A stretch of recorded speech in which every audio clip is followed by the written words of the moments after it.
Proud of our guys for how we responded today, especially after getting down in the first half. I thought we had a big-time response, how we closed the half at under 6 minutes of the first half with how we started defending. We were able to close the gap and get it to 3. Then in the second half, I thought we defended at a very high level, and that got our offense going. We were able to make some shots. I thought we lost a little bit of confidence. I thought we were struggling with a little bit of confidence coming into the game. And then the fact in the first half that we couldn't make a shot, I thought that knocked us back. When they went on that run, that really knocked us back, but really proud of how we responded. And guys stepped up, guys from the bench, one beside me, really came in and gave us a jolt. John came in and gave us a jolt. And we're going to need that from everyone as we go forward. So proud of the win. They start to come pretty quickly right now, so we'll have a day to recover tomorrow and get back at it on Tuesday. Nike, what was said in the locker room at halftime? Obviously, you guys couldn't have been happy with what the score was and everything. With all the different veterans in your locker room, who was someone that spoke up and kind of got you guys on the same page? I would say all of our guys. We all just talk and try to figure out what's best for us and what can we do to execute better and defend better. So that's what it is. All of us was talking it up and just trying to figure it out.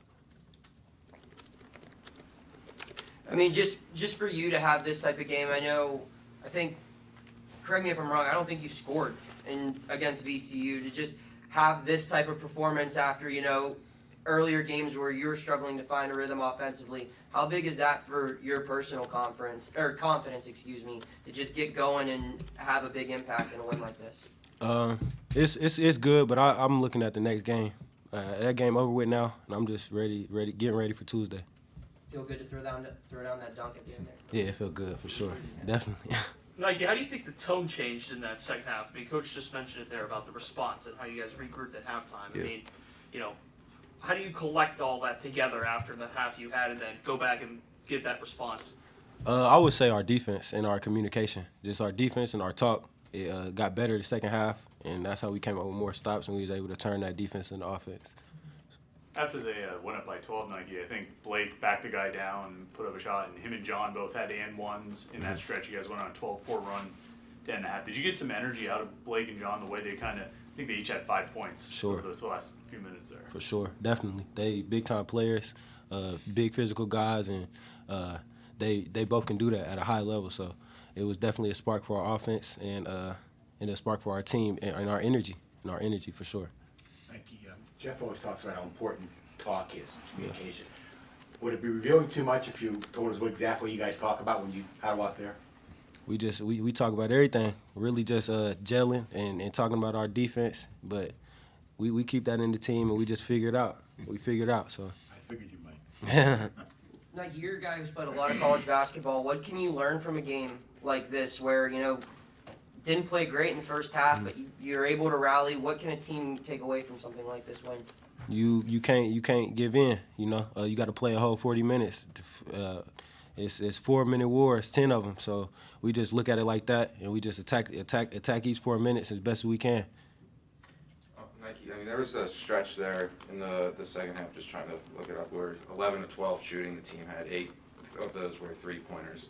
Now, besides obviously hitting, almost 100% of your shots, what was going right for you guys during that stretch?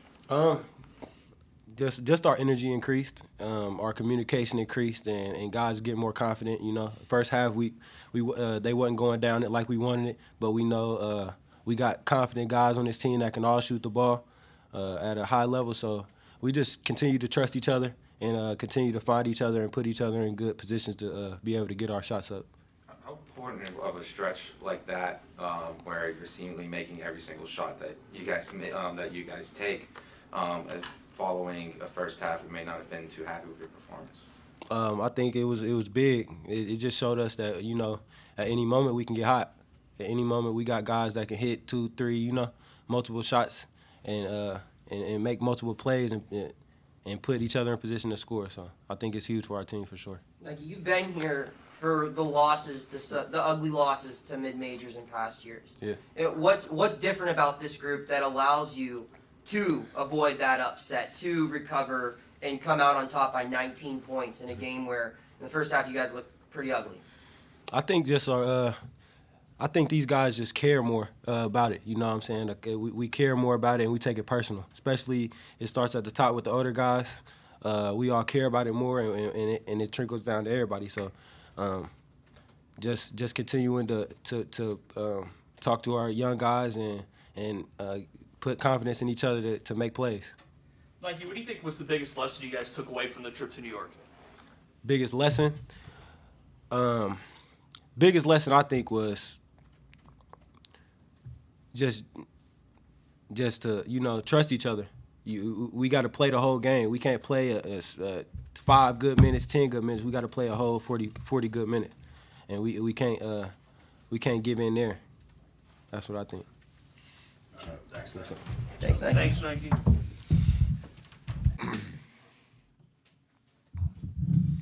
Jeff, what'd you like from Hughley today? Obviously, he gave us a presence around the basket. In the first half, we couldn't make a shot outside. We had a guy with him that we can get the ball into. He really offensive rebounded well. You mentioned and one earlier. That was big. He's going to continue to get better. He's a really good player, but he's going to continue to get better. He sat out for 6 weeks. He's not in the condition that he needs to be in yet. We all knew that, so we have to play him in spurts. As his conditioning gets better, he'll be even better. Do you see like little things come back with him, or is it just? I don't know. It's just when you're out and you're not playing basketball for 6 weeks. For him, he wasn't. I'd say for the first 5 weeks, he wasn't walking straight. Like he couldn't bend his knee. It was in a brace where he kept it straight, so he wasn't walking regular, not straight. And then the last week, he still had the brace, but they decreased the tension so he could move it. When you do that for 6 weeks, you're not going to come back and be the guy that you were. It's going to take some time. So the rhythm of the game, the timing of the game, the things defensively, the movements, it's not like he came back and he had a week to get ready. Like he came back on a Sunday and we played Wednesday, Thursday, and Sunday. And so a week ago was his first practice of 5-on-5. And so we know that it's going to take time. Like he's got to get back into the rhythm of everything. Also the mental aspect of trusting it, of trusting your knee, of trusting your movements, of feeling comfortable being able to do the things that, you were able to do before. That takes some time. We knew that, but I thought he took a positive step today. Guys on TV Thursday night said he banged knees with somebody in Wednesday's game. Is that what happened? Yes. Was it a different knee? It was the other knee. The Yes. other knee, okay. Yes. Coach, any update on Burton? Did he get hurt in practice, or was it in the VCU game? Or It was just his knee swole up. He had inflammation in his knee. Jeff, Nike said that he feels this group cares more this year. Would you agree with that? I don't talk about last year's team or last year's players. I know this group cares. I care about this group. I'm not thinking about past guys. We still have a lot of games left, so it's not like it can't happen. Like we know that it can happen. We have lost those games before. We're playing a really good team on Tuesday. So we got to get prepared and focus on each day. Coach, Alabama State came out in the 2-3 early on. Would that throw you off at all? Was that something you were prepared for or saw from them? Yeah, I mean, we were prepared for that. They played a 1-3-1 zone. They played a 2-3 matchup. It's something that we had seen. When they had success with it, they stayed with it a little bit longer, especially the 1-3-1. Also the 2-3, they were mixing it. They were going to man after the second and third pass. They were just doing things to throw us off rhythm. But the main thing is that I could sense the frustration in my group because we couldn't make a shot. And we had some good shots, some shots that, I feel like that are good shots for us that we can make. They just wouldn't go in. And for them, they shot the heck out of it. They have not shot the ball like that. I think coming into this game, they were below 40% from the field, and they were a little bit over 30 from the three-point range, but that was really because of two guys, Coleman and Maddox, and Madlock, I'm sorry. And so they had some other guys step up and make some shots for them. And that's what dug the hole. We got out to a pretty good start, but then they went on a run. The thing I was proud of is that we answered the run. We answered the run to close the first half, and then we went on a big run really for most of the second half. Coach, you get 19 minutes out of Jorge as a starter tonight. 9 points, 3 of 5, 8 boards. What do you think the difference is over these last couple of weeks for him and trying to just get into that, college basketball mindset and college basketball shape and catching up to the speed of the game? Where do you feel he's at with all of that? I think he's getting better and better. He's a good player. He's got incredible spirit and energy about playing, positive energy, and he just plays. He doesn't worry about things. He just there's a joy that he has in playing basketball, and I love the fact that he's not afraid. He's not afraid of a moment. I mean, you think about it. The kid goes up and comes in and really gives us a huge jolt of energy against VCU. He's playing in the Barclays Center, and as a freshman, a true freshman from a different country, and to come in and to do that. I think both of their futures, both he and his brother, they had bright futures. But I thought more than anything today was just his energy. I thought that's what he gave us. If you think about it, before he picked up his second foul, I think we were up 9-2 in that first half. When he went out, that's when things changed for us. And obviously he got off to a great start in the second half for us as well.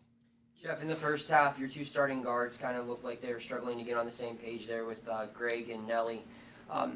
What needs to happen for them to really, play a complete 40-minute game for both of them at the same time? Is it just something as simple as needing more time on the court together? Yeah, I mean, that's it. I think that's it. We have some guys like maybe everyone. We're battling some injuries. We're a little bit banged up with all these games coming right back to back. That wasn't smart scheduling on my part. So Greg's a little bit banged up. Hopefully we can get him healthier as we go forward. To go, back to that stretch you've seen as Nike about the 11 to 12, 8 of 9 how important is that for more of the mental aspect of, having a run like that when your team's been struggling to start the season in the first half of that game as well? Well, it's huge. It's huge. Like I mentioned, I thought coming into this game, I thought we were a little bit fragile confidence-wise because of the last 3 games. We got beat pretty good in 2 of them. And then we had an opportunity. We just couldn't finish the last 2 minutes of the last game. That does something to your psyche. We as a staff tried to be upbeat and positive with them. But as a player, you feel it. And then when you come out, we got off to a good start, but then we couldn't put the ball in the basket. You start to get tight. You start to panic. You start to overthink. At times you can get a little bit afraid. And then when you have a team that's playing with house money, like they are, they don't have that. There's no expectations. And so, I thought the way we closed the first half was huge because we were able to string together some stops and get it to where it was somewhat manageable, going into halftime. And at halftime, all we talked about was we got to continue to defend like we did the last 5.5 minutes, I think is what it was. We'll make shots, but stop taking shots where it's like the weight of the world is on your shoulders. Like they're my shots. Just shoot them. As long as it's a good shot, I'm cool with it. You got to live with the result, but shoot them with confidence. I could see that we were hoping instead of just shooting. And I've said all year, I think we're a good shooting team. We haven't since the first game, but that's something I think that we'll continue to get better with. How do you coach? Go Oh, ahead. no, go ahead, Corey. How do you coach that up in practice? The difference between shooting with confidence and shooting with hope that it goes in. How do you do that in a Tuesday practice? I think it's easier in practice. Yeah. It's when you get to a game. Practice is different because you're just practicing. Like we make a lot of shots in practice and we shoot a lot of them. But when you have someone like really guarding you, an opponent, that's really guarding you, that's coming after you, when you have the lights on, when you have people in the stands, when you have, there's a different type of pressure that the game brings, that games bring that practice doesn't. It's like a bigger picture basketball question. And after your first win, you mentioned that you were really happy with having 21 assists on 26 field goals. And you said that's kind of like where you like to see your group. So what's a successful figure for that metric? What's a successful percentage that you look for every game? Is it 80%? Is that something you look to consider? Yeah, I'm not into the analytic or percentage stuff like that. I just want us to get good shots. And normally, what I said in the first game was that's who we had been up until that point. If you look at our stuff, when we graded our stuff in practice, after every practice, we had a lot of assists compared to field goals. Like it was, so that first game was like that. I don't know what it'll be going into each game. I don't have a thing in my mind where it's 80% or 70%. I just want us to get good shots. I want us to move the basketball. I think the ball has energy. It'll find the right guy. If we're moving it, if we're cutting hard, if we're executing, if we get clean looks, I think, we'll make a lot of them. Any update on Will? Will probably miss the year. He's going to have surgery on his toe. He tried yesterday in practice, but most likely it's going to be he's going to miss the season. You said he has to have surgery? Yeah. I wanted to ask you, just their coach was talking about the HBCU life and what it's like to be a team like that. He said they might not play a home game until January this season. For coaches on this side of it, Pitt, Duke, Oklahoma, is there a certain level of respect for just the grind the coaches and players? Yeah, I mean, I've always had it. That's where my dad came from. That's where my father coached. My dad coached at 2 HBCUs, Division II, Fayetteville State, which is his alma mater, and then at North Carolina A&T. So I understand the grind. I've always respected it. For them, a lot of times when you're at those schools, you have to bring in money. And so you go around. Like they did a West Coast thing. They were out there. They're here. They played Duquesne. I think they played someone in Ohio right after that. And so they're doing that to generate money, for their program. So I have a lot of respect. I've said it again. I've said it before. I have respect for coaching, period. This is a hard profession. It's difficult. Any coach, women's coach, field hockey, whatever it is, because it's difficult. There's joy in it, but it's also difficult. The grind is real no matter where you are. It's just a different type of grind. But what they have to go through with all the travel, not playing home games, for them, all of this stuff is just experience. That's what it normally is. They understand when you're at that level a little bit. When I was at VCU was a little bit like that when I first got the job there, where you could be really good. The only thing that mattered was those 3 games in March, your conference tournament. That's what mattered. It wasn't until my last year at VCU when that changed. That's when George Mason got the at-large bid and became a Final Four team. But it's a different type of grind wherever you are, and I respect it.